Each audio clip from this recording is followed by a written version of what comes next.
Stop me now.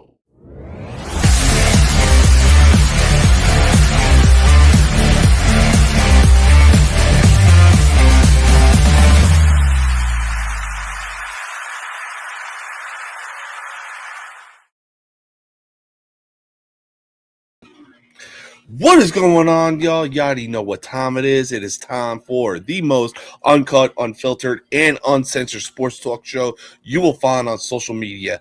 Now, you're probably wondering why the San Francisco Bay Area look. Well, for starters, you can't go wrong with the 2000s retro Golden State Warriors logo. Also, took a vacation out to Cali, went to go visit a buddy, went to a Giants game, went to the San Jose Sharks game, had a time out there, and it was a blast. So obviously, I'm not leaving there without any Bay Area sports merch. You know what I'm saying? In any case, though, you already know how the game works. Be sure to click one of the two links in the description of this video. If you're looking for some awesome merch, be sure to click on the link that says No Mercy Sports. Click the tab that says truevictory.com. They are veteran-owned, veteran-operated, and man, oh man, they got an awesome selection right now. They got T-shirts, they got accessories, they got gym accessories. I mean, what is it? Oh my God. Drawing a blank right now. I apologize. The possibilities are endless. Once you have found what you're looking for, be sure to use code NoMercySports15 for 15% off your entire purchase. Now, if fitness is your game, then be sure to click the link in the description of this video that says Fit for Life Fitness. And be sure to click the tab that says the best at-home workout programs ever. All right. Beachbody, or Body as they now go by, which is Bravo Oscar Delta India.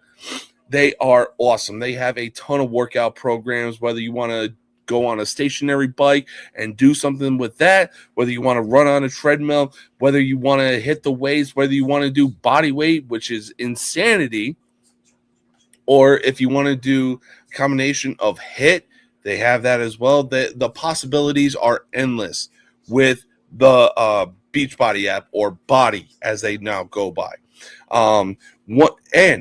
When you sign up, be sure to use code JamesKBody. That's James Kilo Bravo Oscar Delta India, and you will get 15% off when you sign up. Now, let's get into tonight's show. We got a ton of topics to talk about. It's going to be a fun time. It's going to be a great time. Let's get into it, baby.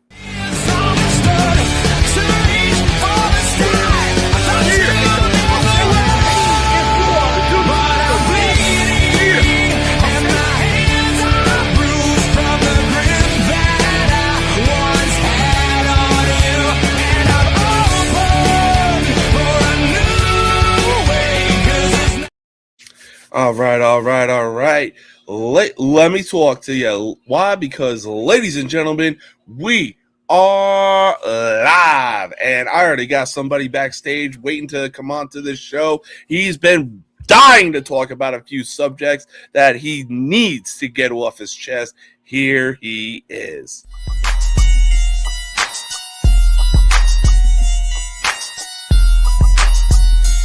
Right in my cup, in my hand. Oh, from my youth, cause they know I'm the man. Oh, from my youth, cause they know I'm the man. Oh, from my youth, cause they know I'm the man. Right in my cup, in my hand. Oh, from my youth, cause they know I'm the man. Oh, from my youth, cause they know I'm the man.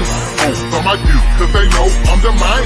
Drink in my cup, in my hand. Blow on my duke, cause they know I'm the man. I'm in the VIP cause I'm very important. Unfortunately, I see some niggas I can't stand. So I step to them suckers, think in front of them like I should. We can settle this now, we can settle this in the hood. So what y'all wanna do? I gotta... Big Mac, what is going on, man? You at work right now? You at work right now, big man? Yeah.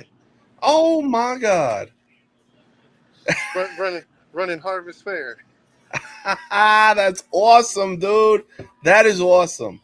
Well, it's honestly a rarity that I do this because I actually stopped watching the sport. But after last night's playing game between the Warriors and the Clippers, man, oh man, we got some basketball topics to talk about, baby.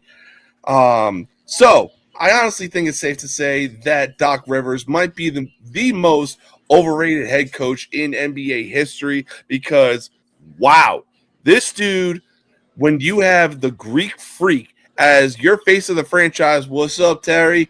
Hope you're able to make it in a bit. When you have the Greek Freak as the face of your franchise, and you proceed to post a losing record, you know it's bad. Like seriously, 2 first-round losses. Hold on. Now, I will say this, okay, and this is the only part that I would defend. All right, you're also talking about a Giannis who missed how many games, how many seasons in a row now. So and then who's behind him? Who's their next best player? That's true. Exactly. So you want Doc Rivers to do it with nobody, and a superstar who only plays half the time?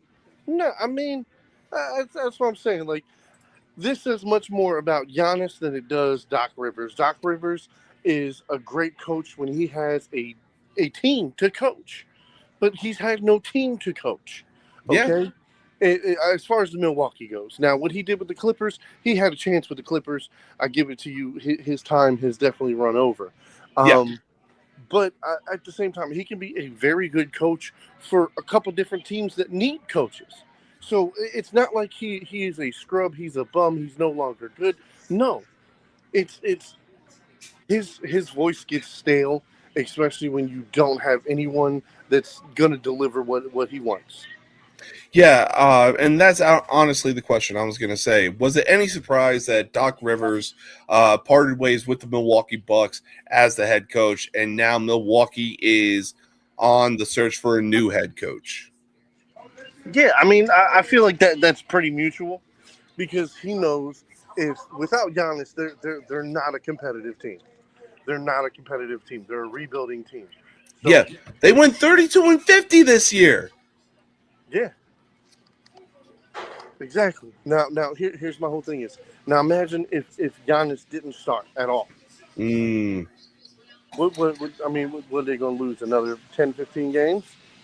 At best, I was going to say, like, the way that you brought it up, it was the Bucks probably would have been the same way that the Cavs were when LeBron went to Miami and Cleveland posted the worst record probably in NBA history.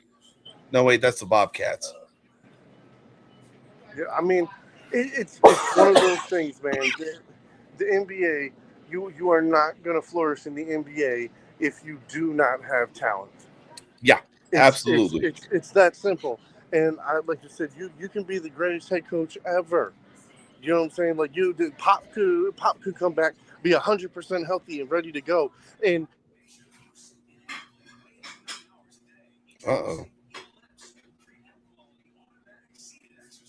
Dead zone?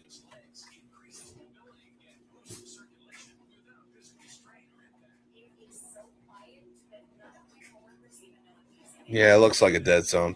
All right, we got somebody else waiting backstage. Here he is, y'all.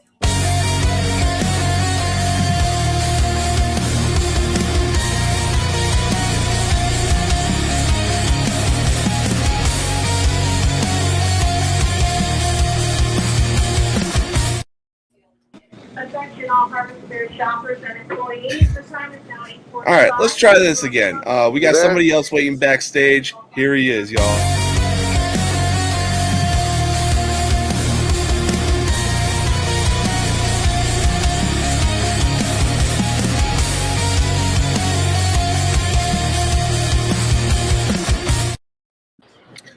Terry, what is going on, my man? I felt like I was ambushed, like backstage. Someone's trying to keep me from going on the show. It just went black on me.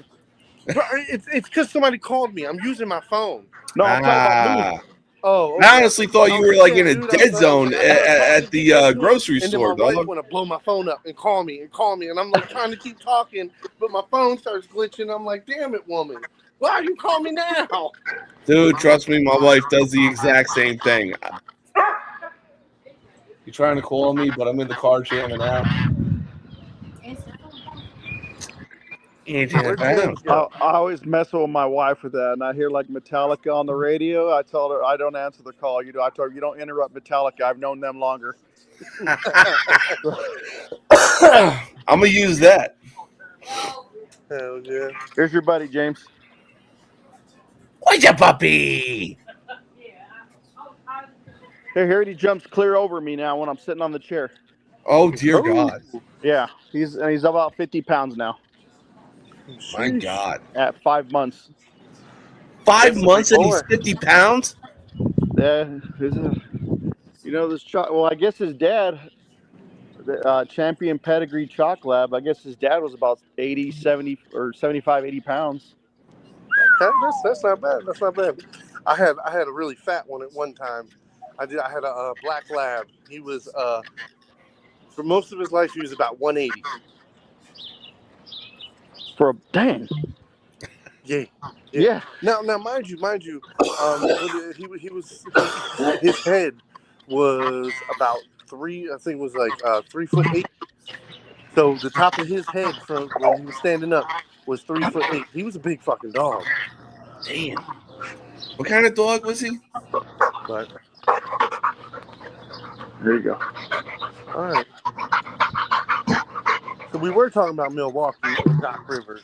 Yeah, I was gonna say, Terry. So and I we guess were we were on going to the the Clippers. topic of Kawhi the Leonard Milwaukee and- Bucks. Was it any It's a surprise that shame. Doc It was a Rivers shame. parted They- ways with the like, Bucks as the head coach? To watch them go out like that to Golden State when Golden State like their biggest savior last night was Al Horford. Yes, I Al Horford 100% hitting agree 4 to that. threes in the fourth quarter was nuts. I will 100% agree to that. Without him, they don't win. And like right now, I just glanced at the scores for tonight for the Magic versus the Hornets. The Hornets are getting blown out. Yeah, it was like 28-10 when which I last am saw it. Absolutely surprised about. Jeez.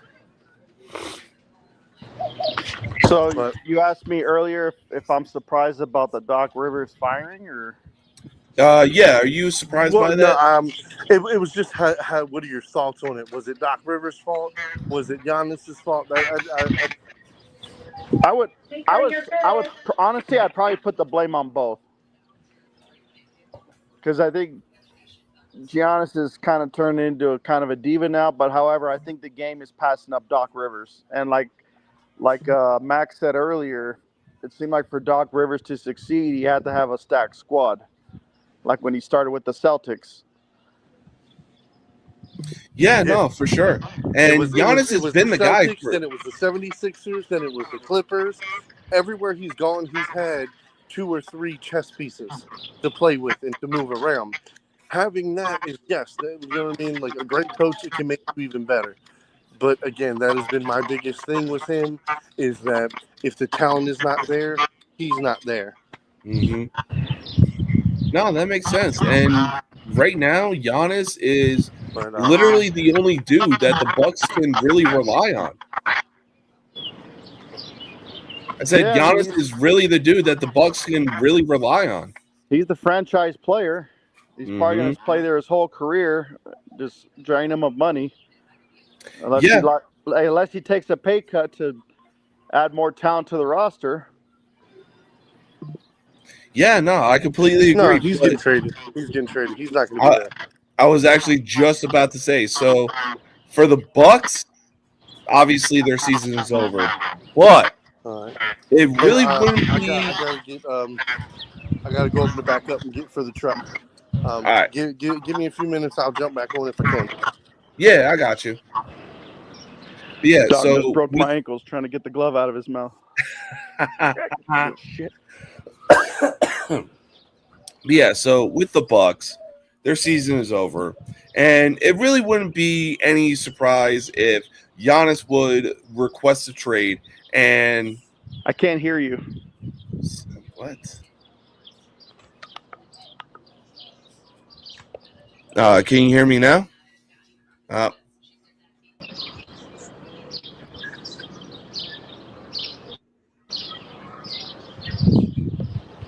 Can you hear me now? Yeah, I can only see. Can you see my whole face? Because I see like a black. Yeah, I see you. That's like weird on mine. Let me leave and come back in because it's like there's a strip on my end. All right. Yeah, for sure. I was gonna say, like, if you can get on your computer, go for it, man. Oh, yeah, Miss Purdue's online right now. All right. All right. All right. So we're having a few technical difficulties right now, but right now the main focus is Giannis Antetokounmpo. Yeah. So the Buck season is basically over right now, and don't get me wrong. I am happy for him for that he brought a title back to Milwaukee that hasn't seen an NBA championship since the Oscar Robertson days. You know, credit where credit is due for Giannis staying loyal to the Bucks, but he's starting to realize that if Milwaukee can't put players around him, he's going to want out sometime soon. Now, if Giannis were to request a trade and test the waters of free agency, what are some possible destinations that would be very interested in Giannis? But hang on a sec. All right. That should be in shortly. All right. Working better now? Yeah. Nice. That was weird.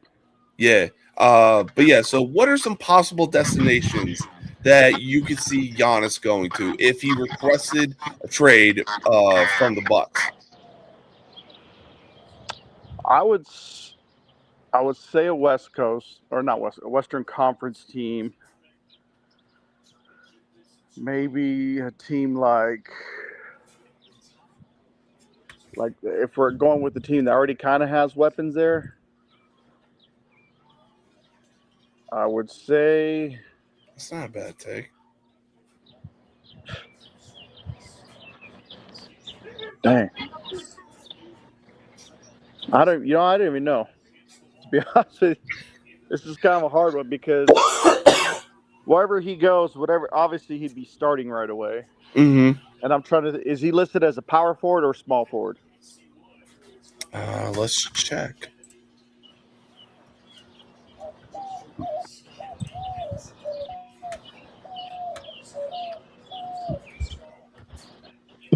Power forward.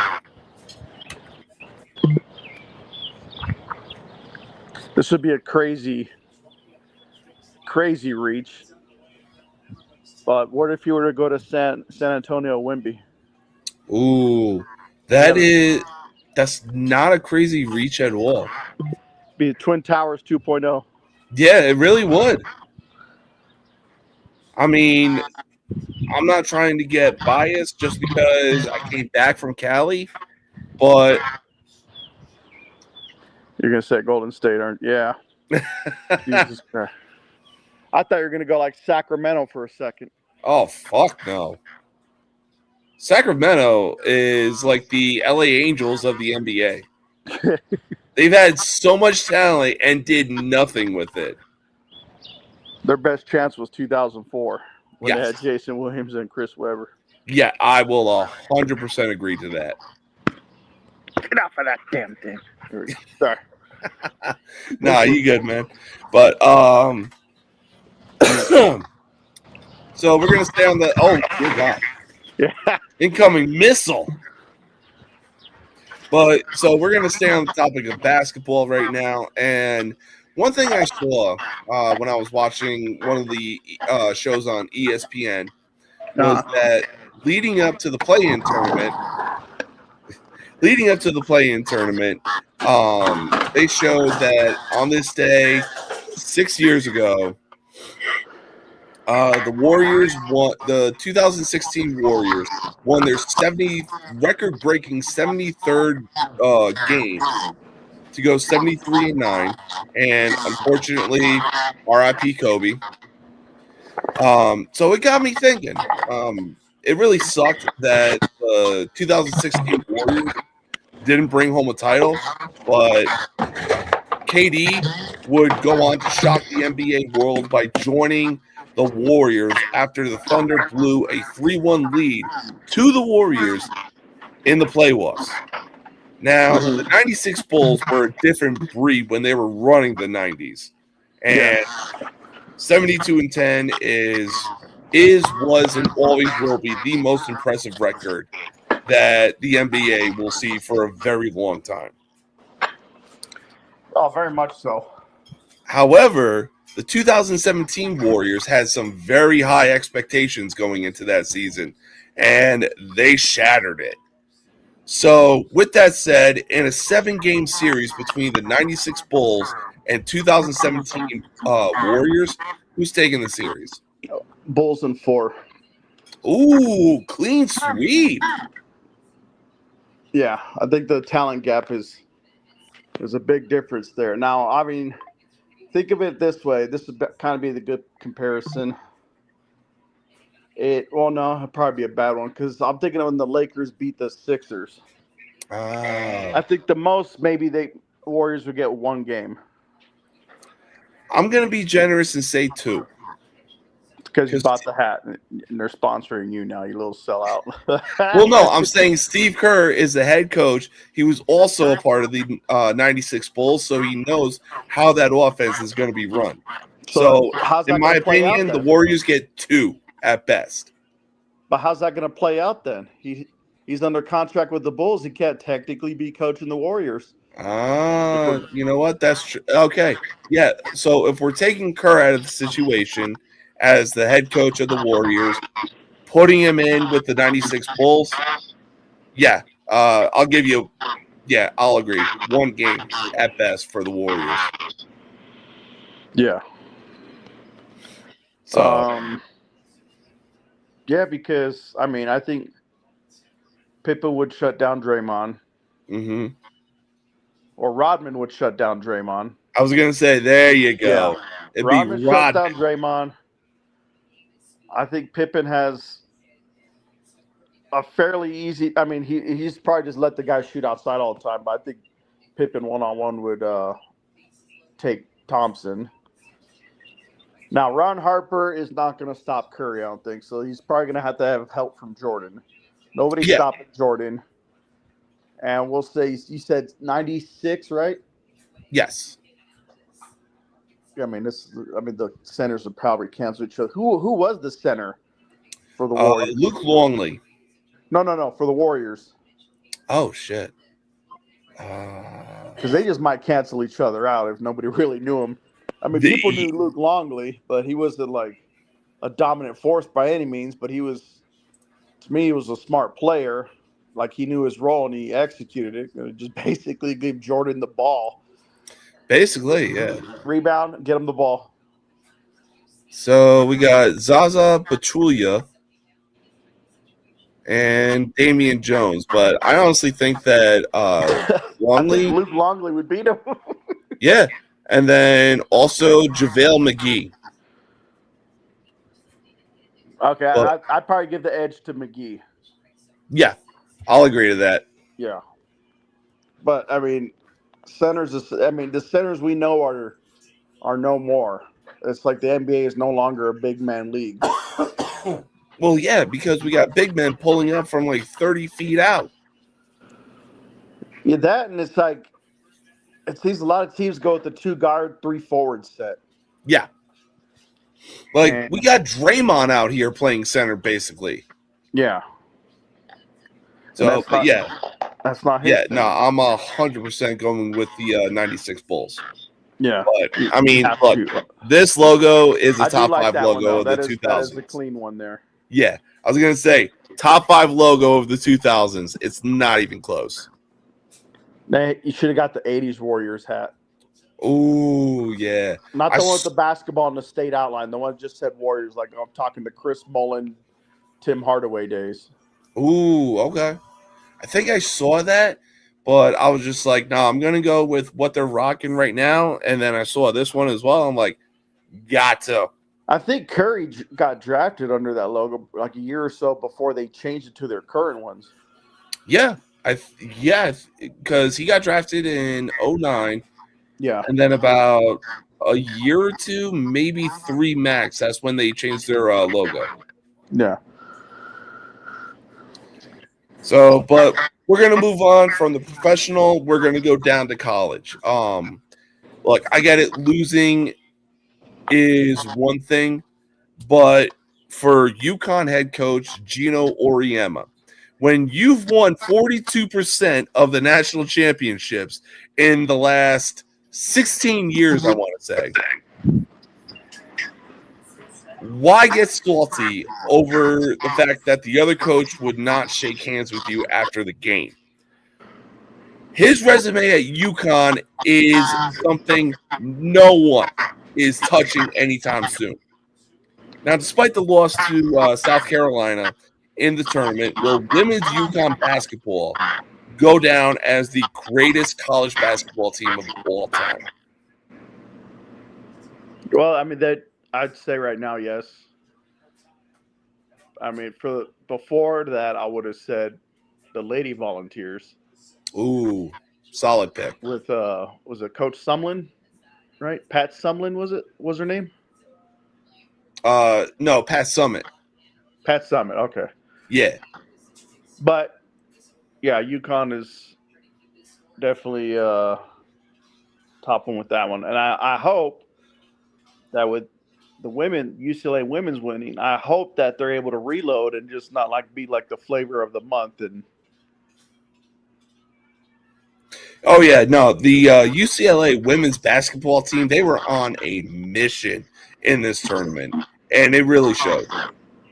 like it's almost like UConn should have been number one overall. Maybe. I mean, it to each their own, but Yeah. I mean, to each their own, indeed.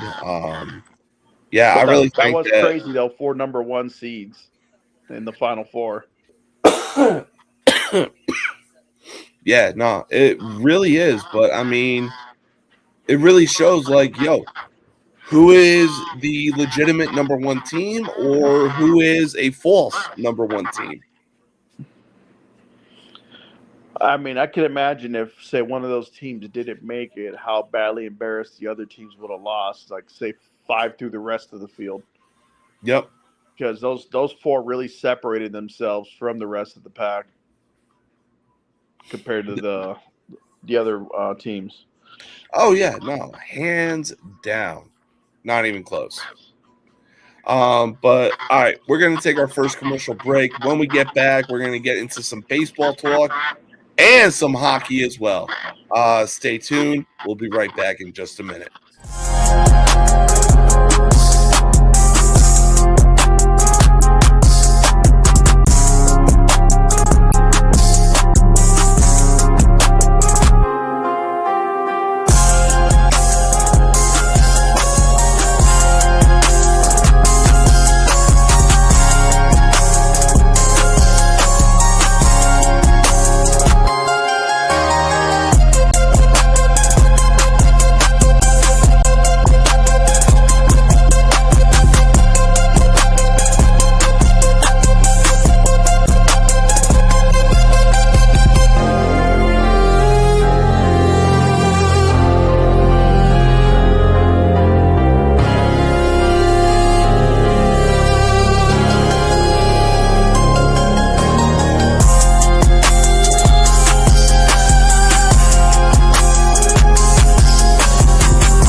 can stop me now.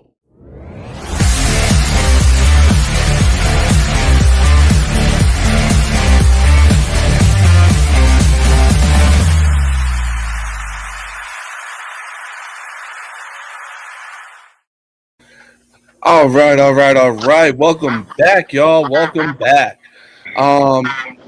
So let's get into some baseball real quick because it baffles me that some sports personalities are really going to overreact so early into the season over a player's performance. Baseball is a literal marathon, not a sprint.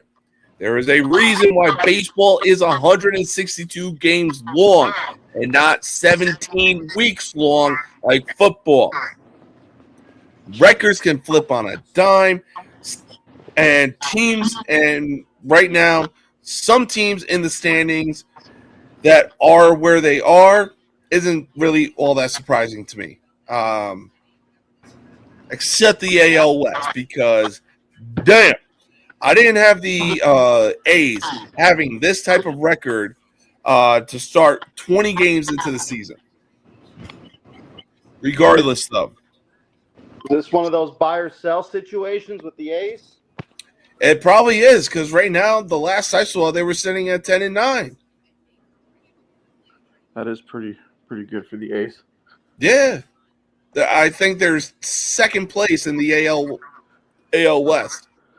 Well, as far as they go, I think they're trying to get everyone pumped up in Vegas when they get that beautiful new stadium. Mm-hmm. I mean, because let's face it, even if they suck their first year in the stadium, you're in Vegas, first of all. You're going to have so many surrounding teams, plus you have places like Nellis Air Force Base, where I used to be stationed. You're going to have baseball fans from all over the country there. Yes, sir. And everyone's going to go to that game. Denver is 8 hours away, drive. You know you're going to have some mile-high folks want to come to Vegas. LA is probably like 4 or 5 hours away. Same with San Diego. I was going to say probably 6, depending on traffic, though. I could do it in 5. Yeah, that's valid. And you got Frisco is like 12 hours. Arizona, Phoenix is like 6 hours away. Yeah. So, I mean, it's a great place. I mean, now, like I said, whether they suck or not coming the next season, it's going to be – people are still going to fill the seats. Yeah, absolutely. It's Vegas. So, but look, there is a reason why I stopped watching shows on ESPN, like First Take and everything like that. Like, I get it. Overreacting is one thing, but, like, if you're somebody like Stephen A. Smith and you're crashing out about Aaron Judge's first fucking game of the season, what the fuck are we doing right now? So he's a smart man. Let me tell you why. It's not for the reasons you think. He is by far the GOAT when it comes to rage baiting people. Ah, okay. So you had me in the first half. I'm like, where the fuck are you going with this? And then when you said rage baiting, I was like, okay, that makes sense. Because what happens when you rage bait people? You're going to attract all sorts of company. Yeah, I mean, no, that's true. He doesn't necessarily have to believe what he's saying, but as long as he gets the reaction he's trying to look for, people are going to watch the show because they hate him. They're going to watch live. They're going to comment, do whatever. He's very smart, kind of like the way Don King used to promote fights back in the day. That's valid. Well, looks like that run could be coming to an end very shortly because with WrestleMania this weekend, we're going to get into some predictions after our next commercial. But with WrestleMania being this weekend, Danhausen came onto First Take and cursed Stephen A. Smith.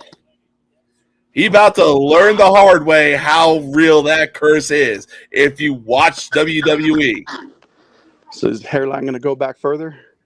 No, the Knicks are more than likely getting swept by the Hawks.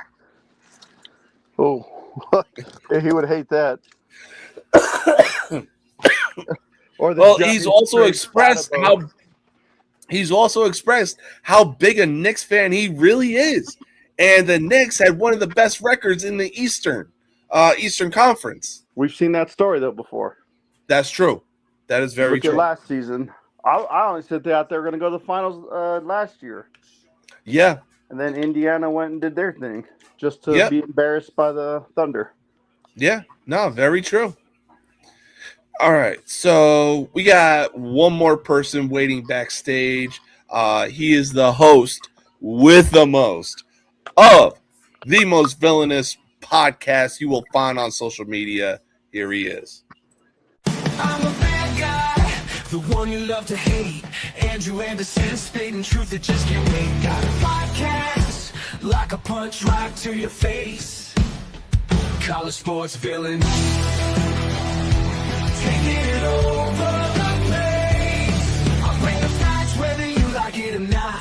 Dropping truth bombs, giving it all I got. They call me a villain, well, I wear that badge with pride. Nothing but secrets they try to hide. I'm rocking my veins, rebellious to the core. I won't back down, won't take it anymore. The bad guy of the podcast world, that's me. Unleashing the truth, setting it all free.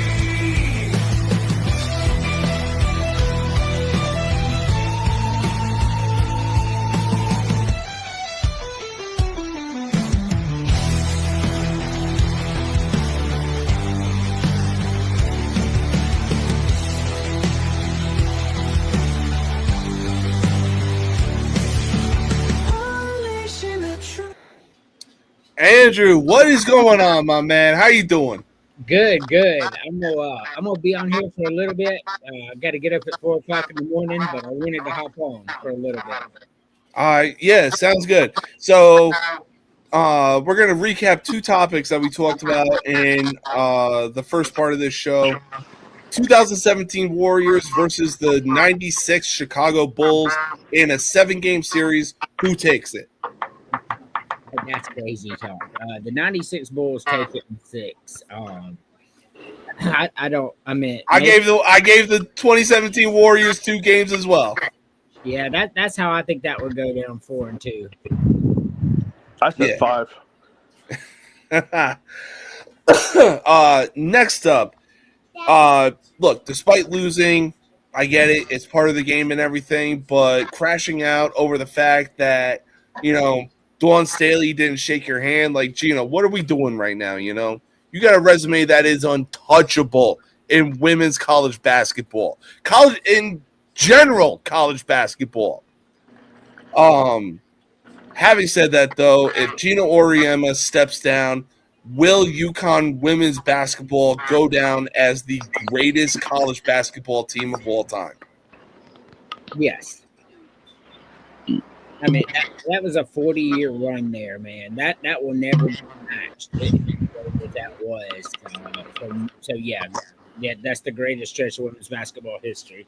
That's like that UCLA type good. I was just about to say, like, he won 42% of the national championships going back 16 years. Yep. And, bro, you're crashing out over a handshake? Well, here's the thing. She did shake his hand. Oh, okay. So I don't know if you saw the rest of the story. So ESPN come out and they showed the pregame handshake and everything. So and they caught him out for lying, and then that's when he issued that public apology. Gotcha. Okay. Being a super sore loser. Yeah. No, that makes sense. But I guess when you've been on top for so long, it's like the whole Roman Reigns thing. You expect people to acknowledge you. Well, I mean, she did. When he got beat. Yeah, no, for sure. But so we're in baseball season right now, and we're 20 games in. and people are freaking out about certain players' performances and everything like that, how they're off to a slow start. Baseball has literally shown that it is a sprint or a marathon, not a sprint. Should people just stop overreacting? The fact that we're 20 games into this season. Yeah. So, for example, all right. So we're 20 games in the season. The Braves already have 7 shutouts this year. 7, most in the majors. First team to 100 runs. They have the best ERA in Major League Baseball. They are 12-7. The Braves are a problem. The problem with that is this is a 162 game stretch. We still got 140 to go. Pump the brakes. How many years in a row did we see the Mets have a fucking 17 game lead, 12 game lead, only to lose it to the Braves in September? So, yeah, pump the brakes. I'm excited about the Braves and what they're doing. They're busting everybody's ass, and it's awesome. But I'm not ready to be like, this is a World Series team yet. Like 140 games to go. Calm down. Yeah. I mean, look, Terry himself said it best. Stephen A. Smith is a top-tier rage baiter because he was criticizing Judge's performance against the Giants the first game into the season when Judge went 0 for 5 with 4 strikeouts. And it's like, bro, it is the first game out of 162, and you're reacting like this? I get it. Rage baiting is one thing, but, bro, we got 4 or 5 months to fucking go. Calm the fuck down. So here's what he was talking about. All right, so he's talking about Aaron Judge. Yeah, we're 20 games in the season after game 1, but I remember watching that. What he was saying was, yeah, so we saw Aaron Judge in the World Baseball Classic stink it up. And here we are going into the Major League season, and he's continuing on that trend. That's what he was saying. Okay. However, 1 game in, bro, calm down. Like, the World Baseball Classic is not the major leagues. No. So, I mean, so he was rage baiting, but he was making a point that this has been, going on. But, like, really, Aaron Judge did fine in the World Series. I meant the World Baseball Classic until the final game. Yeah, he really did. He did. He did. I will 100% agree to that. But we're going to stay on the topic of baseball right now because to me, it is disgusting that people in this country have the impotence, the audacity, the unmitigated gall to call themselves fans. I get it. Heckling is part of the game. But when you're bringing up a player's personal issues to the table, you might as well stop watching sports altogether. Now, a few years ago, Netflix dropped a documentary about the Boston Red Sox. And outfielder Jarren Duran would open up about some mental health issues he was going through and everything like that. Let's put it this way. He said at one point he was considering taking a permanent solution to a temporary problem route. Honestly, I applaud him for opening up like that because it is hard to do something like that. Mm-hmm. So a few days ago, Duran would ground out, or in a series against the Twins, Duran would ground out, and a fan in the stands would say something to Duran about his mental health problems. Despite opening up about his mental health, is it still okay for so-called fans to heckle players about that kind of thing? All right, so here's the thing. It's certainly in poor taste. But I feel like, and I'm a little older than you are, Terry, not so much, but back in the day, and I'm not calling anybody soft or anything like that, but this was a normal occurrence at the ballpark in the 80s. Anytime like Darryl Strawberry got up there, man, people were chanting cocaine, man. That shit was fucking great. Like this really happened. Like when they would go to other stadiums, they would chant cocaine. I mean, like this is nothing new. I mean, this has been going on for a long time. However, with that being said, would I do it? Absolutely not. It's in poor taste. But these people are public figures, and they are subjected to stuff like that. Doesn't make it right, but this is something that's been going on since I was a kid. So, it's just is what it is. I mean, I get it. Drugs are one thing, but again, at the same time, this is somebody that is messed up in the head mentally. I am not comparing drugs to somebody who is suicidal. Yeah. I just use that as an example. He had a problem and they fucked with him about the problem. I'm not comparing the two, I promise you. Oh, okay. Same thing.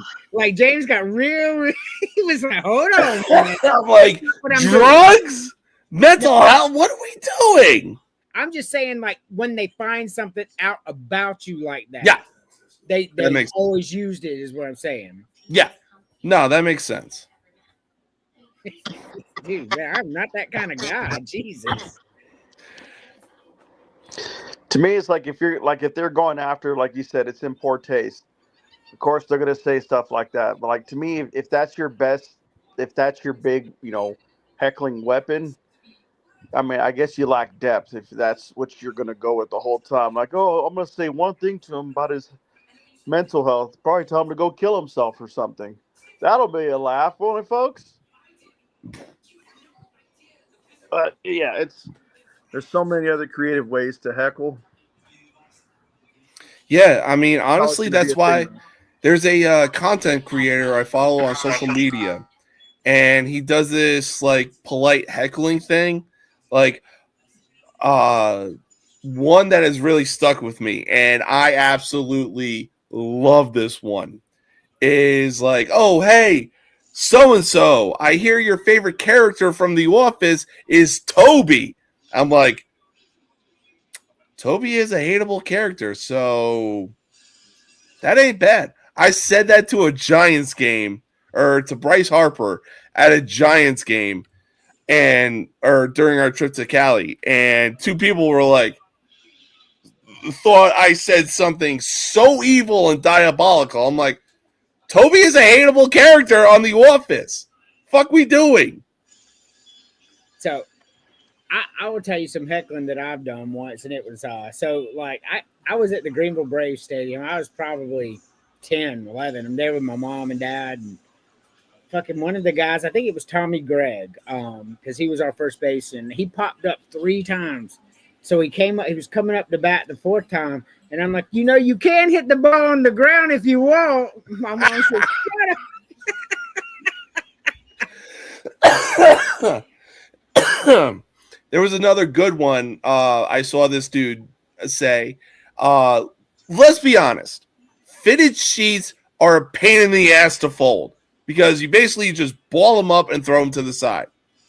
But if you actually know how to fold a fitted sheet, that is legendary status. So for home teams, this guy would go, yo, so-and-so, or to one of the guys in the outfield, I hear you know how to fold a fitted sheet, you stud. I'm like, that is gold. You talk about Trev's chirps? Yes, sir. Yeah. Dude, he has the most unique ways of polite heckling. So honestly, if you can fold a fitted sheet, you're a witch. So your wife knows how to fold a fitted sheet? Probably. With no hands. Probably. I mean, there are many things you could complain about. Like, that wouldn't be one of them. I mean, anybody hear me complaining? No, I'm saying, I'm speaking in general. All right. So we're going to stay on the topic of baseball. And honestly, I really got to keep reminding myself that there are other dysfunctional franchises in baseball worse than the Marlins. In 2002, the Angels would go on to win their first and only World Series ever. Fast forward to 2011, the Angels would get someone that could really turn their franchise around, being Mike Trout. I mean, seriously, his resume speaks for itself. On top of that, the Angels had the ultimate combo of a modern day Mickey Mantle and Babe Ruth, being Trout and Shohei Ohtani. You'd think with a combo like that, they'd be bringing in multiple championships. Well, you'd be wrong. Their last playoff appearance was 2014, and their last winning record was 2015. Ohtani quickly realized he wasn't going to win anything anytime soon with the Angels, skip town, and go up the road to join the Dodgers. Now he's a two-time World Series champion. Has Mike Trout really wasted the best years of his career with the Angels? I mean, I'm not going to punt the Angels down because they did sign Ohtani. They tried their best, but this dude can't stay healthy. Like we can't put this on the Angels. Like he was partnered with Ohtani. I mean, what more can the Angels do? I mean, except what the Dodgers are doing now, and they don't have that kind of money. Yeah. So no, I mean the dude can't stay healthy. I don't think they stole his best years. I think his injuries stole his best years. You know what? I'll agree to that. Because for so long, I thought it was the Angels that was ruining Trout's career because they were bringing in guys on multi-year deals, and then they just were like, fuck it, we're getting paid. So what's the point of even playing at this point? Anthony Rendon is a very, very good example of, I got paid? Bet I ain't going to do shit even though I'm a World Series champion. Unfortunately, Mike Trout is probably the modern day Andrew Luck. That's a very good comparison. It's gonna be one of those biggest what if stories. Andrew Luck is the modern day Andrew Luck. What are we talking about here? I'm saying he's like if I'm comparing to a different sport, he's like the equivalent to Andrew Luck as far as injuries affecting their career. I don't think so. I think I would liken it more to Joe Theismann because Mike Trout was considered the best player in baseball, just like Theismann was considered the best quarterback out there, and injuries just riddled him. I mean, Andrew Luck was good, but there was never talk of him going to be a Hall of Fame quarterback. So I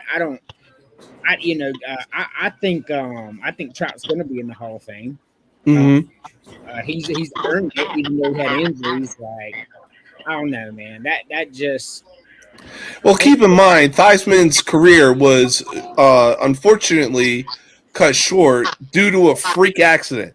And you knew it was bad when Lawrence Taylor, who was coked up out of his mind and still being able to do what he did on the gridiron, was like calling over for help for Theismann's injury. Lawrence Taylor was he was a menace. He had no business out there. He injured a bunch of people during his time. However, he really was one of my most favorite to watch. But no, he should have never been out there in that state of mind. The NFL dropped the ball big time. Yeah, I mean, what are you gonna do though? So. Yeah, but it's no secret that Mike Trout is definitely going to be in the Hall of Fame. Like I said, his resume speaks for itself. 3-time league MVP. God damn, I want to say damn near 15-time All-Star. The man was a highlight reel. Or is a highlight reel, I should say. So, but we're gonna move on from. Before we move on, I want to say something in regards to the Angels real quick though. So go for it. For the Angel, mostly for Garrett Anderson and his family, say, wish you all, rest in peace to Garrett. Thoughts and prayers go out to the family affected by this. 53 years that's still young, as we all know. But it's just one of those shocking news today that I saw. So. Was it just like natural causes, or was it I something haven't looked different? into it yet. I'll check that out later, but hopefully it's nothing to where, as we go back to earlier in the show, talking about mental health or anything like that. No, for sure. I haven't seen the cause of death yet, but it's still sad. Like, he played for the Braves too. Yeah, no, very sad when you see a former player pass away, because it's just like, man, like the joy that you brought to our hearts. And Yeah. he was another one loyal to those Angels, even when they had the ugly jerseys at one point. He was still repping them.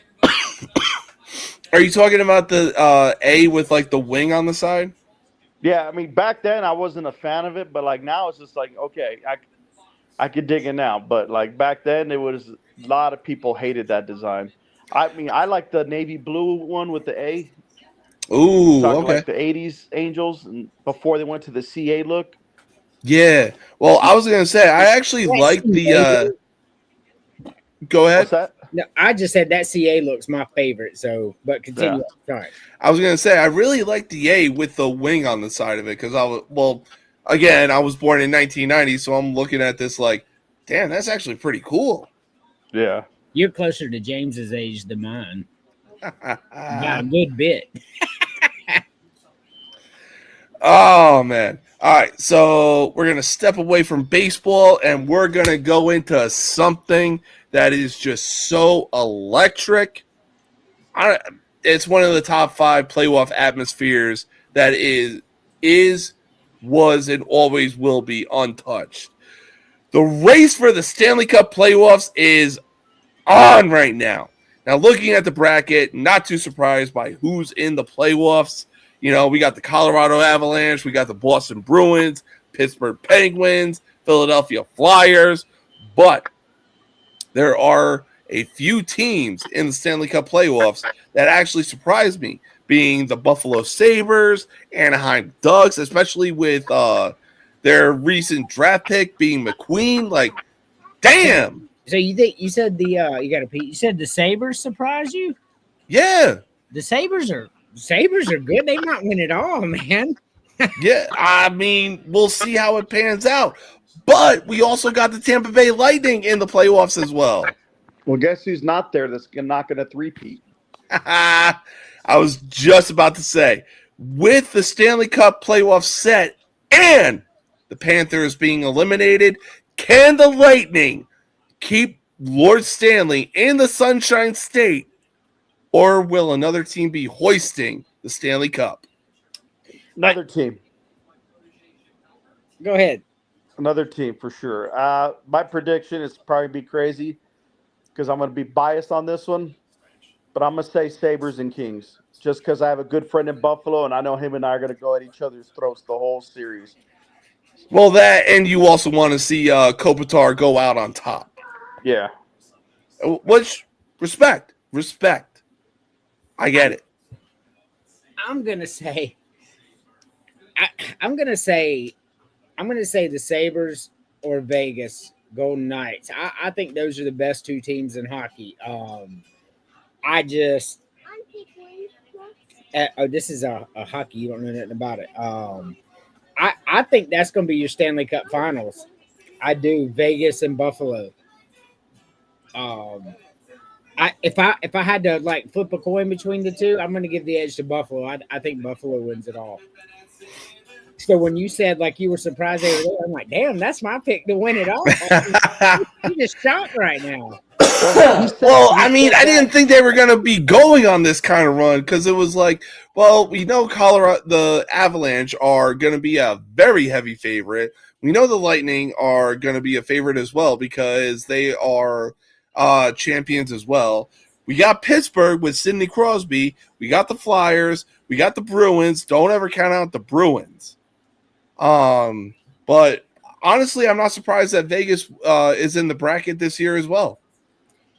Yeah. Vegas had a very good year, man. Like Vegas is good. I think the Penguins are good too. I mean, like the Hurricanes are like this is going to be one of the best Stanley Cup playoffs in a long time. Like I'm excited. Like I haven't really watched them, much the last 10 years, just because. Well, not gonna say about 8 years. I just, but I mean, it's going to be good. NBA playoffs are good. To NBA, this was the best product the NBA has put on in 10 years this year. Yes. They really did a good job. The NBA is fun again. Like I'm just shocked I'm saying that, but the NBA is good. The NHL is good. Sports is as good as it ever was in America. Yeah, no, I completely agree. But honestly, as far as the Western Conference goes, I think it might come down to, I want to say, the Avalanche or Vegas. The Kings could be a dark horse. I'll say that right now. Man, the Kings are going to get punished by the Avalanche, man. That's crazy talk. I don't think they win a game. Yeah, but, I mean, after the Olympics, think about how McKinnon is feeling after missing that wide open goal. I don't know, man. I don't think the Kings win a game. Knock on your team, Terry. I think the Avalanche are that good. Kings in 7. Ooh, Very okay. high. Look, I know that's your team, and you want to believe. But I'll talk about the Hawks later. But yeah, go ahead. So he's got the Kings beating the Avalanche in the first round in Game 7. All right. But yeah. So as far as the Eastern Conference goes for NHL, like you said, to me it was shocking. But now that I'm thinking about it more, it could come down to Buffalo. I'm still not going to count out the Bruins or Penguins anytime soon. And honestly, I'll throw the Lightning into the mix just because Florida has shown, we are the best state in the NHL where the Stanley Cup runs through. So, AC wants to make his pick. Go for it. I'm agreeing with that. You're agreeing with that's not who you picked. I want to agree. Okay, well he's gonna agree with me. He said the Hurricanes is what he told me. So okay. Hey, good on you, little man. Good on you. All right. So we're going to take our final commercial break. When we come back, we're going to make some WrestleMania predictions. Why? Because we got night 1 tomorrow night, night 2 the day after tomorrow, and we're going to make some weekend predictions for Major League Baseball. We'll be right back in just a minute.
can stop me now.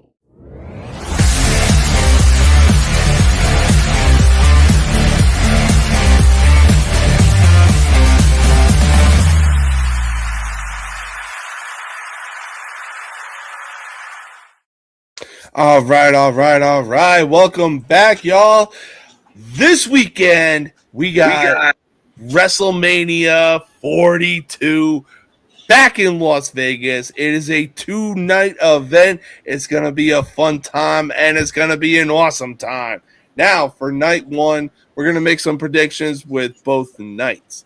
First matchup, we got the Vision being Logan Paul and Austin Theory with content creator I Show Speed facing off against the Usos and my boy, the one they call the Megastar, with everybody saying L.A. Knight in a 6-man tag team match. I mean, the Usos aren't going to lose. They're pushing them as the greatest tag team of all time, even though they're not there. But they're pushing that narrative hard, and that would really hurt them to do that. So I'm going to say the Usos win this one. Yeah, I'm definitely going to go with the Usos and LA Knight in this one. But I also agree that the Usos are definitely not up there as the greatest tag team of all time. They have an argument, but they're not there.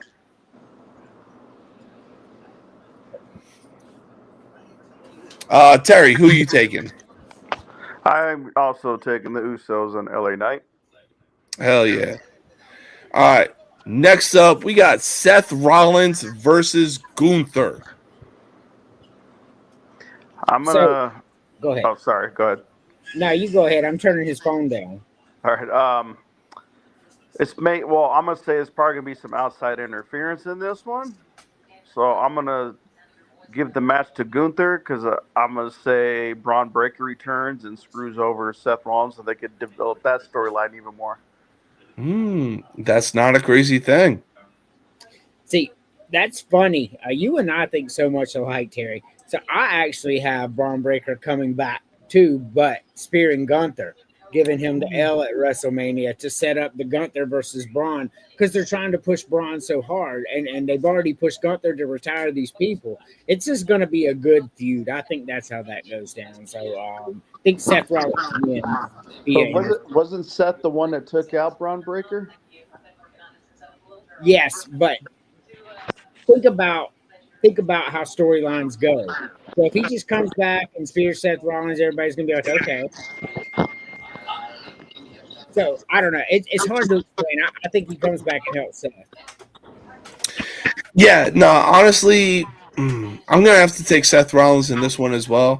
Like y'all said, there's definitely gonna be some outside interference. We could see the return. We're definitely gonna see the return of Braun Breaker, but I think he goes ahead and spears Gunther, and who knows? We'll see where that goes. I honestly think it'll be good.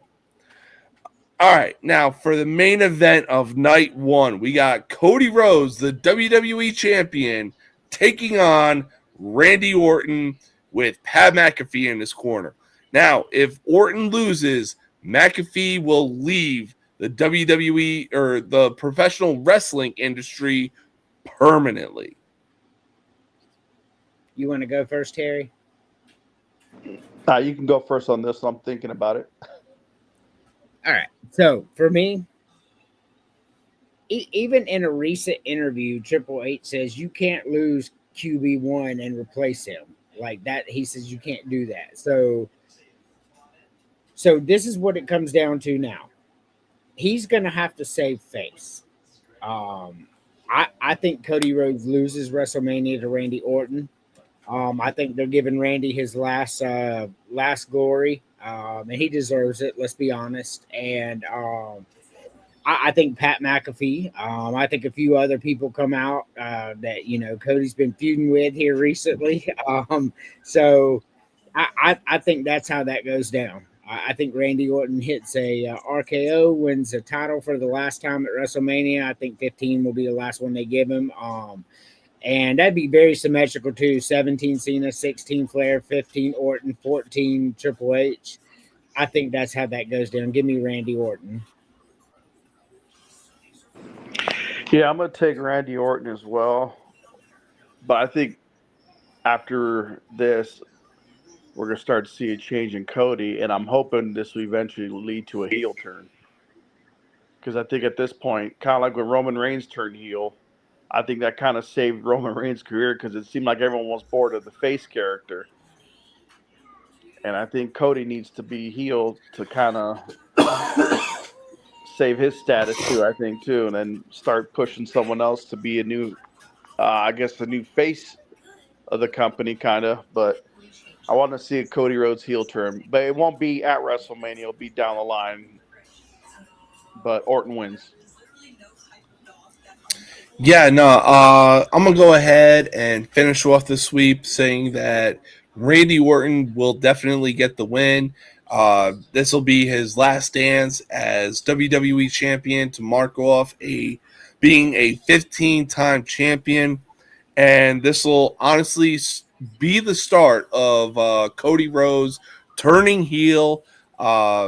If you've seen the show, The Boys, and you know the character Homelander, I honestly think if Cody turns heel, we're going to get that version of Cody. We are going to get a diabolical heel. You know, I said this last year about a WrestleMania turn, and it's going to end at SummerSlam, and I was right. But I'm going to make another prediction. I like I said, I think Randy wins this, and I think they rematch at SummerSlam, and I think Cody, turns heel. Pulls the trigger and turns heel. Yes. Yeah, just pops him in the back with a chair when the ref's not looking or something, and use brass knuckles and gets or like low blow or something like that. I think that's how that's going to go down. And heel Cody's going to be fun. I'm excited. Yes. Oh, I'm excited too. I honestly cannot wait to see what would be in store when Cody Rhodes turns heel. Yeah, it's going to be fun times. And let's face it, we don't want Pat McAfee to leave either. I'll agree to that. I like Pat McAfee. Yeah, he's a great for the show. That's for sure. He is. For sure. All right, so night 2, the first matchup we got is Obafemi facing the alpha male of our species, being Brock Lesnar.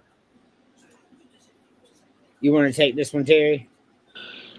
Yeah, I'll take this. This will kind of shock me that the fact that it's the first one. You said it's the first one on the match card, correct? Of night 2, yes.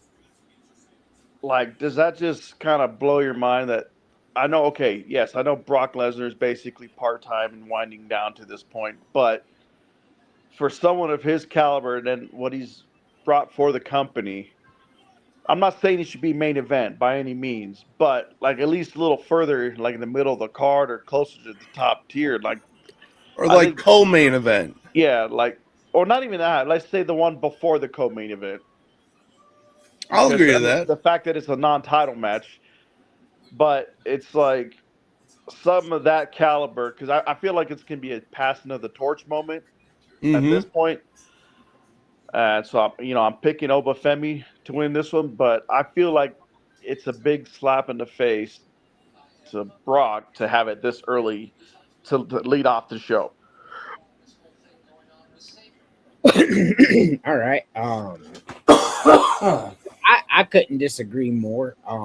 So night 2, people are going to be tuned in. They're going to be excited, all that. So you have to start the show with star power. Like it's got to be that way. I think that's why you're seeing this match at the beginning of night 2. You can't start the show with Sami Zayn and fucking Kevin Owens again. You know what I mean? Like people are done with that or whatever. I think Brock Lesnar wins. I know that everybody's like this passing the torch moment, but WWE's not going to be that predictable on every match. I think Brock wins. I think Paul Heyman comes back. I think him and Brock reunite it here. Brock Lesnar wins, and then it goes on to a deeper rivalry going into between Brock and Obi, and I think they're going to make. I think this is, Brock Lesnar is one of those. We're going to do a whole story. If I'm going to job to this guy in the end and I'm going to pass the torch, I'm not going to do it on one night. I think Brock wins this, and then you've got the I lost mentality. Now I've got to fight harder, work stronger, and then Obi wins in the end, maybe SummerSlam somewhere down the line like that. But no, I think Brock Lesnar wins this so they can set up that storyline. So this is a kind of a crazy, not to say prediction. Well, I guess I'd be predicting a future storyline. But if let's say Brock, he said, teams up with or Paul Heyman again, do you think that's gonna kind of drive a wedge then with Braun Breaker, and possibly Yes. develop a storyline with Braun Breaker and Lesnar? Look, all this is tied together with Paul Heyman. That's what I'm getting at with this. Like, Yeah. every bit of this is Paul Heyman is the coolest, probably coolest guy in wrestling history. Yeah, I think he's pulling all this together. I do. I think all this is tied together. Braun Breaker, him, Seth Rollins, CM Punk. That's going to get tied into. I'm getting ahead of myself, but yes, you are correct, Terry. I foresee that as well. Because we're really nice. Yeah, I mean, at first I was like, man, Brock's going to win? Oba has some really unmatched aura just from his entrance alone. But the more in depth that you went into it, that it's like, oh, they're going to set up a storyline between these two. They're going to make sure that it's like, in the end, Oba will get over.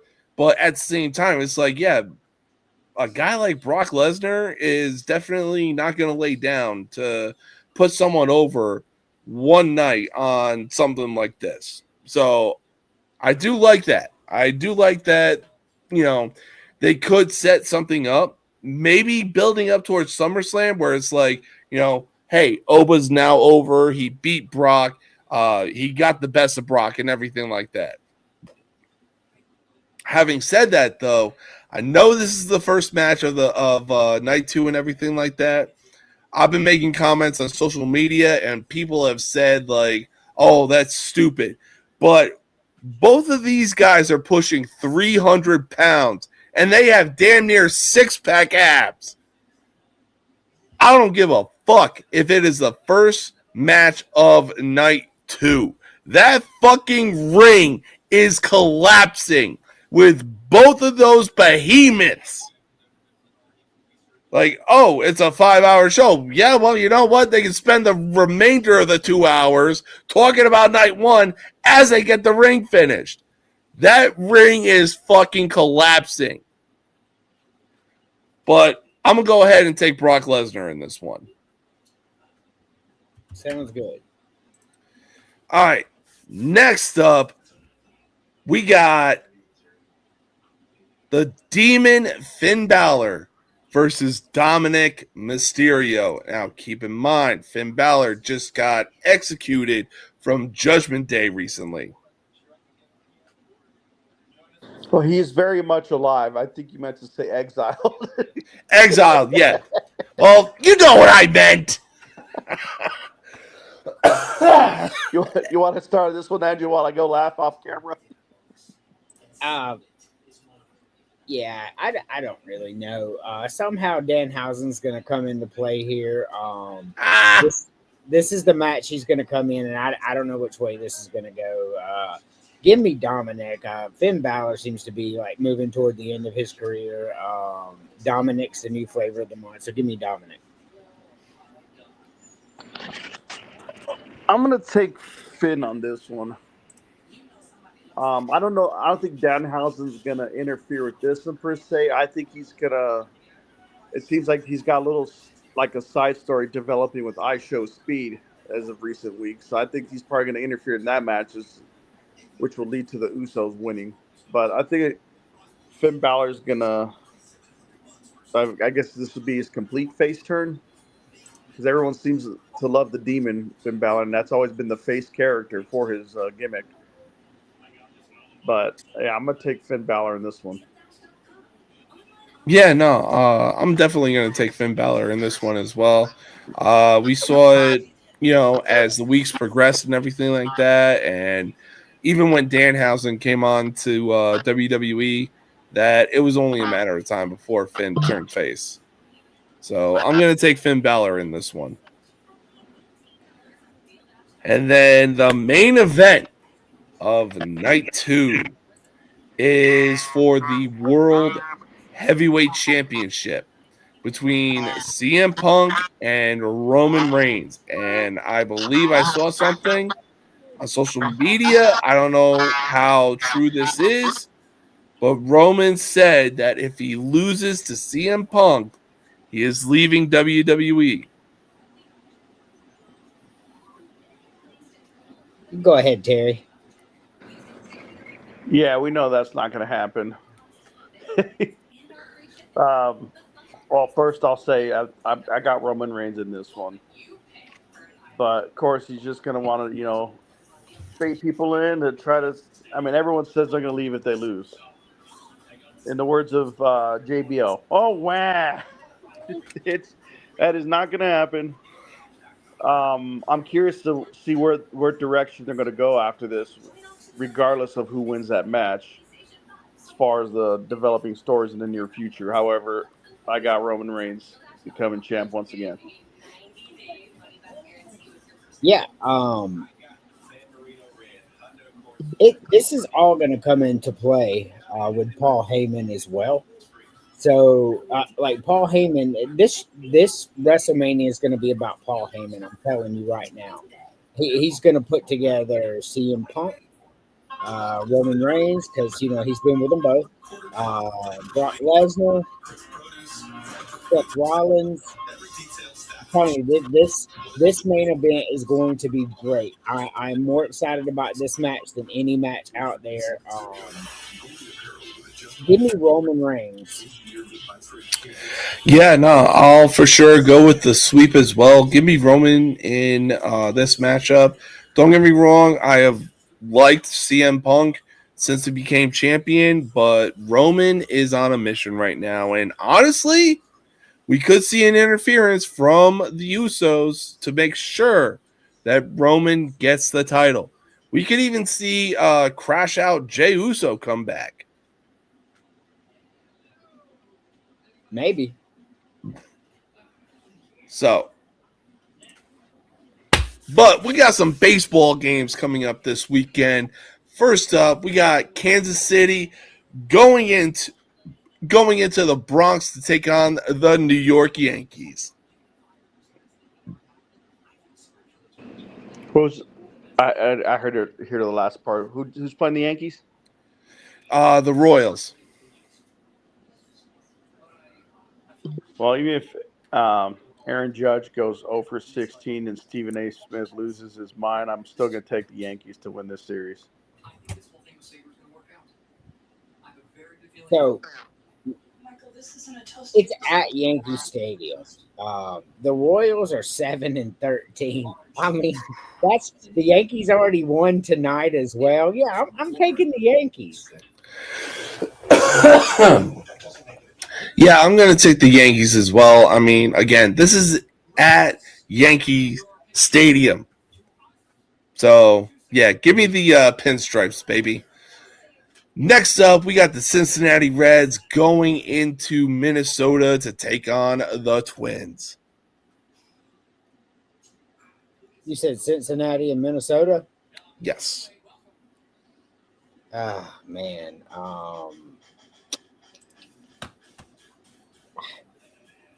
I'm very disappointed in Minnesota. But yeah, Minnesota. I'm taking Minnesota.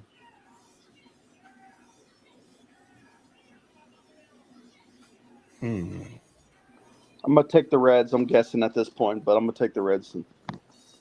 Yeah, honestly, I'll go ahead and take the Reds as well. Yeah. Let's not sleep on Cincinnati now. I mean, go. It's going to be good. Oh, yeah, for sure. Next up, we got the Mets, who, after today, are now on a 9-game losing streak as they go back into Wrigley to take on the Cubs. Give me the Cubs and give me the Cubs big. The Cubs are in last place of their division with a winning record. The NL Central is the best division in baseball right now. And, the New York Mets are next. Give me the Cubs. Yeah, give me the Cubs in this one as well, because I hate the Mets. You know what? That's valid. I hate the Mets too, but yeah, give me the Cubs. They got a really solid lineup. Plus, we got 140 games left to go in this season, and I'm excited for this Cubs team. Let's see where it goes. All right, next up, we got the San Francisco Giants going into Nationals Park to take on the Nationals. Man, the Giants are real disappointing. Real disappointing. I don't think the Giants win this game, this series. For the sake of the Diamondbacks. I already know who James is going to pick. He's already advertising them because, I went to one game at Oracle. But let me go ahead and just say the Diamondbacks, or not, the Nationals win this series. Well, you think I'm going to pick them, but you know what they say about assuming. So, look, I respect the Giants and everything like that, but the Nationals have a very young team right now. Give me the Nationals. You're lying to yourself. Anyways, next game up, we got the Tampa Bay Rays going into PNC Park to take on the Pirates. Big shout out to JT, who sang the national anthem at PNC Park. Yeah, Pirates are 12-8. Let's not sleep on the Pirates. That's another thing where you said we're early in the season. Calm down. The Pirates will not be in first place at the end of this year. That's a classic example of what you were talking about earlier. They're not beating the Rays. The Rays are good. Give me the Rays.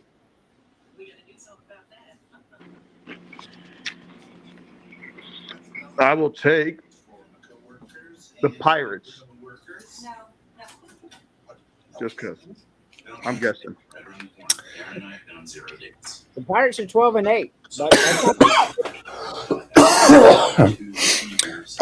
Now, look, don't get me wrong. I like the Tampa Bay Rays and everything like that. They have a very good young team. But for Saturday's game, they got Paul Skeens on the mound going into that game. It's all about pitching. Give me the Pirates. Well, the Pirates already won game one, and if Skeens is coming up next game, I changed my prediction as well. I'm going with the Pirates. There you go. All right, next game up, we got the Chicago White Sox going into Sacramento to take on the A's. Boy, the A's are New York killers. They took the series from the Mets and the Yankees, man. The team with no city. That's wild. Yeah, the White Sox aren't beating the A's. So give me the A's. I too will take the A's because they are playing the American League Rockies at this point. Man, you didn't tell a single lie in that statement, and I'm going to agree with both of y'all on this one. Yeah, give me the A's. They got some really young talent, but then again, this is the White Sox that we're talking about. There's no rankings in baseball. Very true. Like college. Very true. Very true. Next game up, we got the Detroit Tigers going into Fenway to take on the Red Sox. Detroit's going to be good this year, just like I said they were last year, and I was completely right. Man, Boston's disappointing. I didn't think they were going to be as good as last year, and I was spot on, man. Yeah, give me the Tigers. I also take the Tigers, but I'm going to say it's like 2-1. I honestly could see that, but for right now, as far as tomorrow goes, Give me the Tigers because they got Scooble on the mound, and oof, he got a 2.2 ER or yeah, he's got a 2.2 ERA right now. So yeah, give me the Tigers in this one. Next up, we got the Milwaukee Brewers going into Lone Depot Park in Miami to take on the Marlins. So, man, that's the NL Central's brutal. Milwaukee's still good, make no mistake about it. But the Marlins, man, the Marlins are good. Much better than I thought they were going to be. They beat the Braves in the first game, and then the Braves just absolutely beat the fucking dog shit out of them game 2 and 3 to win the series. Milwaukee's disappointing, but being in the NL Central, this is going to be a good series, man. Both these teams are really good, but I think I'm going to take Milwaukee. I just think they're a little better. I have been saying the word manager. I'm gonna take the Marlins in this one. Manager, she thinks of me. Sorry, I had a Wake Forest blackout moment. People say that's the same thing with Joe Campbell by making him look like I mean, look, it's in the bottom of the ninth right now, and it's 4-4. This is going to be a good series. So we're all good. Yeah, no, I completely agree. I like the young talent that the Marlins have right now, but as far as pitching goes, the Marlins' only good pitcher is Sandy Alcantara, and honestly, the Brewers just have more offensive firepower.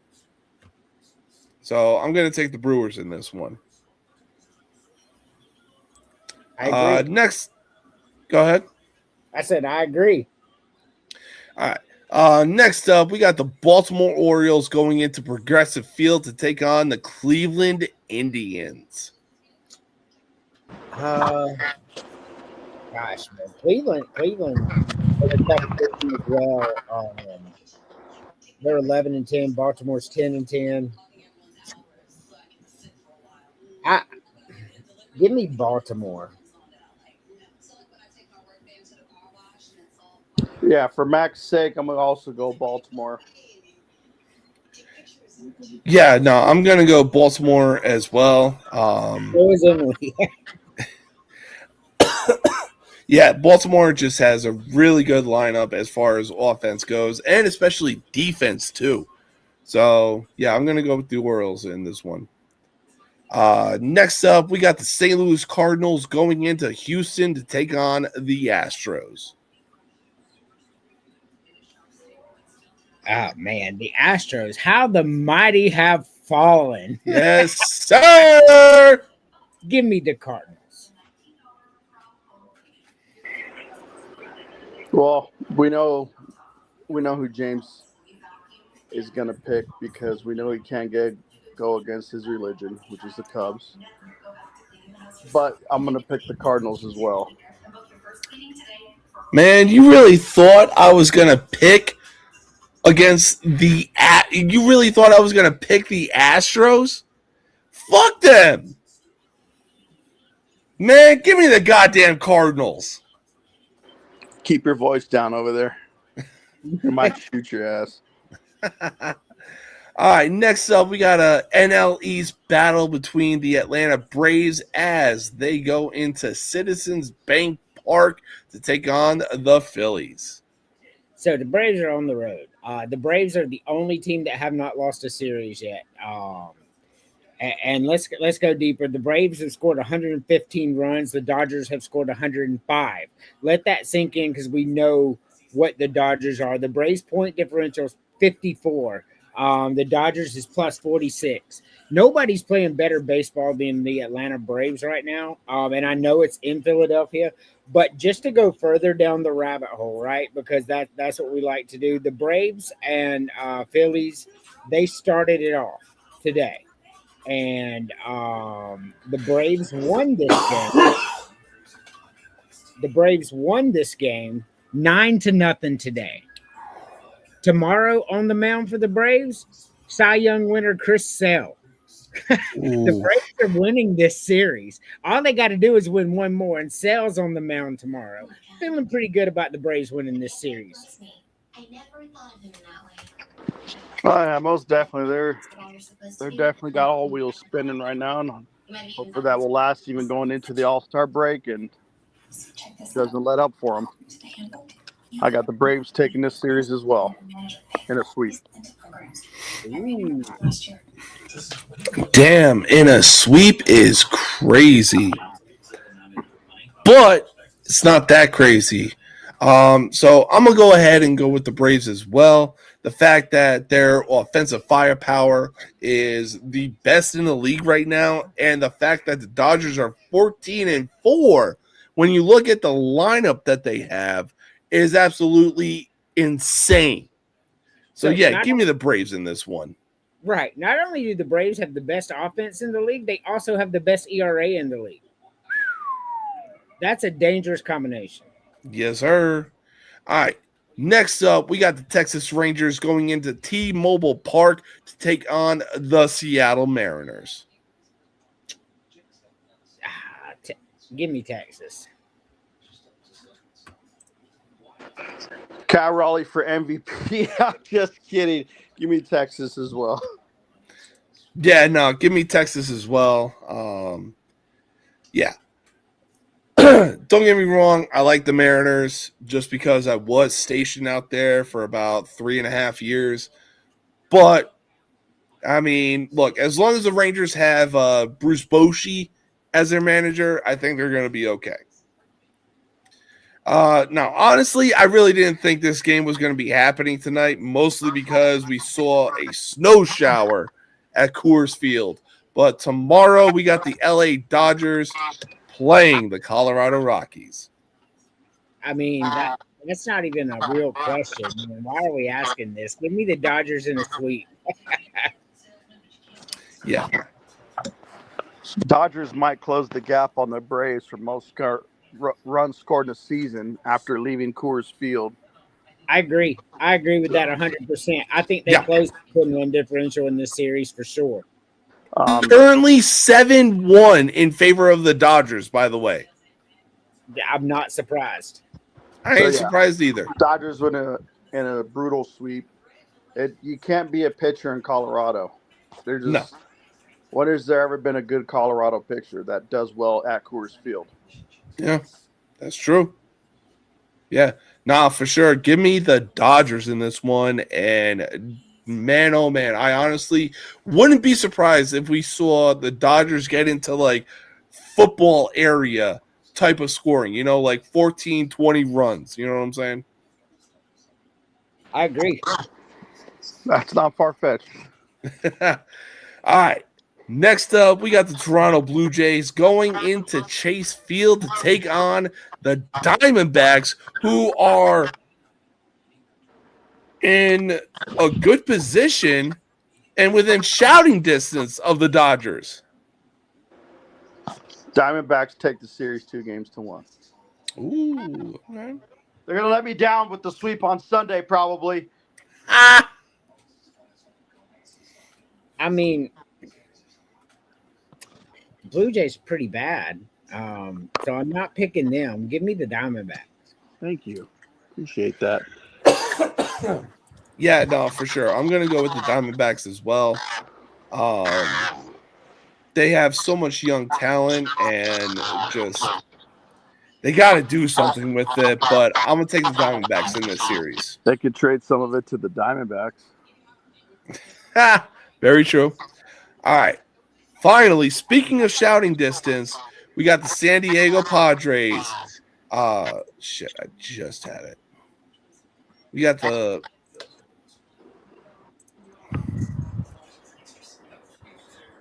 Take your time. You got this. We believe in you. All right. Yeah, we got the Padres going into Angel Stadium to take on the Angels.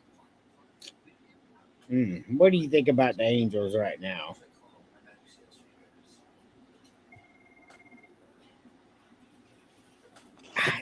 The Angels are doing pretty good right now, but the Padres have won 9 in a row. After starting the season real good.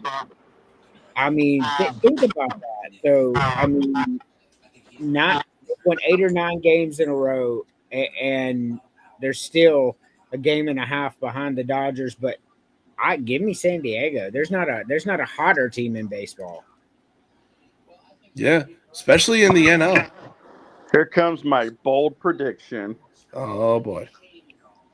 The Angels are going to do to the Padres what Lesnar did to Taker and end the streak. I mean, just for one game. Padres win the series, but I think Angels will take it tomorrow. Angels are currently up 3-0. They might take it tonight. Yeah, I was gonna say Angels might take it at the end of the series, so I'm gonna go with San Diego. But if the Angels take it tonight, I wouldn't be too surprised. What the Angels need to do is start bringing in more players with the last name named after a fish. So they need to somehow have Tim Salmon drink from the fountain of youth. They get some kind of monk healer for Mike Trout and whatever other fish we could think of to help them out. All right. Well, that wraps up tonight's episode. Gentlemen, I want to thank y'all for coming on and giving y'all thoughts on the topics that we discussed, and especially the predictions as we build up to WrestleMania and some baseball this weekend. If I may, sir. Go for it. I'd like to make a little announcement. So we've already posted this one on the socials. We have Riverside City coach or college coach coming on the Golden Broom podcast that I'll be on interviewing him this coming Sunday. However, earlier today, I was communicating with Rich Hill from University of Hawaii men's baseball team. Ooh. He has confirmed to be on the show because he'll be in Corvallis that weekend, so it won't be much of a time difference. To be on the Golden Broom podcast April 26th for an interview with us. So, okay. So both times they're going to be great. It's great to learn their history, their background, and just great overall talking baseball with coaches. So thank you for having me on the show. Thank you for allowing me to get that announcement off. And for those who want to follow me on X, here's my X profile name, and hope to increase my following. Thank you guys. Hell yeah, man. Night. Yeah, enjoy the rest of your night, man. All right, so that wraps up another uncut, unfiltered, and uncensored sports talk show you will find on social media. Want to give a big shout out to the 45 people that tuned in for tonight's episode. Love y'all. Appreciate every single one of y'all. Now, it is Friday night. Have fun. Know your limits, but have fun. Don't add to the population. Don't subtract from the population. Don't end up in the hospital dead or in jail. If you end up in jail, call somebody whose number you know by heart and then proceed to establish dominance quickly. Until next time, peace